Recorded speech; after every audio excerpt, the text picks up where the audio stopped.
મારું નામ રાઘવભાઈ હીરાભાઈ દિહોરા મીઠીવેડી। હું ઘોઘા ગામ 24 ઘોઘા ગામે હું દસ્તાવેજના કામે ગયો તો આતપ ગામે પહોંચ્યો। સાહેબ મને એની ગાડીમાં બેહારીને લઈ ગયા, બે મારા ફોન લઈ ગયા, પોલીસ સ્ટેશને લઈ ગયા। પોલીસ સ્ટેશને લઈ અને મને અંદર સાહેબના ચેમ્બરમાં લઈ અને બધા મારા કપડાં કઢાવ્યા, ફોટો પાડ્યો। પછી મને 40 થી 45 પટ્ટા માર્યા। અડધી કલાકના ગેપે હાથથી શરૂ કર્યું, 11 વાગ્યા સુધી માર્યો। આંખમાં મને લીંબુ નાખ્યા। સાહેબનો એટલો ત્રાસ છે, મને કપડા કઢાવીને કૂતરો બનાવીને બૂટ સટાડ્યા સાહેબે મને મારી મારી આંખમાં એક દેખાતું નથી, એક આંગળીમાં ફ્રેક્ચર કરી નાખ્યું। સાહેબે મને બહુ હેરાન કર્યો। સાહેબનો બહુ ત્રાસ છે, મારે ન્યાય જોવે।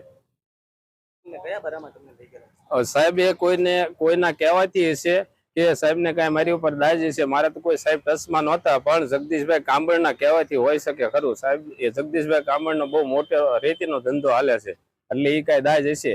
જગદીશભાઈ મારે કાંઈ વાંધો નથી। સાહેબ વાઢેર સાહેબ છે અને યોગરાજ સિંહ, બે મને બહુ માર્યો, મારીને મને ભૂત બનાવી દીધો સાહેબ। મને ઘોઘાથી આવતો તો આતપ ગામથી લઈ ગયા અને સાહેબ અલંગ પોલીસ સ્ટેશનમાં લઈ ગયા। એની સરકારી ગાડી હતી સાહેબ। હા, પોલીસ સ્ટેશનની અંદર અને સીસીટીવી કેમેરા છે, એમાં બધું આવેલું છે। માર્યો એ નહીં આવ્યો, પણ મને 4 વાર તો ઉલટી થઈ, એટલે મને બહાર લઈ જતા ઉલટી કરાવવા મારી તો એમાં બધું છે, એટલે સીસીટીવી માં છે જ। મારી માંગણી છે, મારે ન્યાય જોવે છે। મારે અહીંયા બહુ થયો છે, કારણ કે મને કપડા કઢાઈને મારી કોઈ આબરૂ વેલ્યુ ન રહેવા દીધી, અને મારે ફરિયાદ દાખલ થઈ જોવે છે। ફરિયાદ દાખલ નહીં થાય તો બરોબર નહીં થાય સાહેબ, મારે ન્યાય જોતો। મને મામલતદારના જામીન દેવા માટે લઈ ગયા હતા એમ કીધું હતું સાહેબ। મારું નામ ધર્મસિંહ ધાપા છે અને અમે ગુજરાતમાં કલમરિયા સંગઠન ચલાવીએ છીએ। કલમરિયા સંગઠન પોલીસ સમાજ ઉપર થતા અત્યાચાર અન્યાય લડતું સંગઠન છે, સંવિધાનિક સંગઠન છે।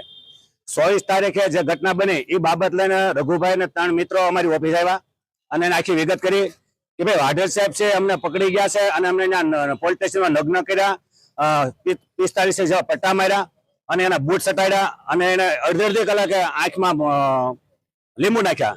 તો આવું તો જનદ્ય કૃત્ય કઈ ન કરે। તો જે પીએસઆઈ છે એ ક્રાઇમિનલ માઇન્ડ વાળા છે અને જાતિવાદી છે, અને રઘુભાઈ એવું કીધું મને જાતિ પૂછીને મારવામાં આવ્યો છે। અત્યારે ધર્મને પૂછીને તો મારે છે, પણ આ ગુજરાતમાં જાતિ ધર્મ પૂછીને મારવા મળ્યા છે, એટલે કાયદેસર એની માટે કાર્ય થઈ જાય। કલેક્ટર સાહેબને અમે આવેદન દેવાયા છે કે જે જવાબદાર પોલીસ કર્મચારી છે, વાઢેર છે, પીએસઆઈ છે, યોગરાજસિંહ છે, એની પર એફઆઈઆર દાખલ કરવામાં આવે અને ડિસમિસ કરવામાં આવે। જો આ એફઆઈઆર કરવામાં નહીં આવે તો અમે ના છૂટકે એવા કાર્યક્રમ આપવા પડશે। સરકાર પણ સોંકી છે અને ભાજપા સરકારને પણ કહેવા માંગીએ છીએ કે ભાજપા રાજમાં પોલીસ સમાજ ઉપર અત્યાચાર વિધ્યા છે। ક્યારેક શિવર પોલીસ સ્ટેશન મારવામાં આવે છે, ક્યારેક ઘોઘા પોલીસ સ્ટેશનમાં મારવામાં આવે છે, અને ક્યારેક અલગ પોલીસ સ્ટેશનમાં પોલીસો પોતાનો સત્તાનો દુરુપયોગ કરી જ્ઞાતિવાદ કરી મારે છે। તો ન્યાય મળે એવી આશા રાખીએ છીએ અને ફરિયાદ દાખલ થાય એવી આશા રાખીએ છીએ। જય ભારત, જય સંવિધાન, વંદે માતરમ, ભારત માતા કી જય। આને નગ્ન કરી એના બૂટ સાંટાળવા માટે મજબૂર કર્યા। તો આપ સાહેબને વિનંતી છે કે કાયદેસર એફઆઈઆર થાય અને એમને ન્યાય મળે, આપના માધ્યમથી એવી આશા રાખીએ છીએ।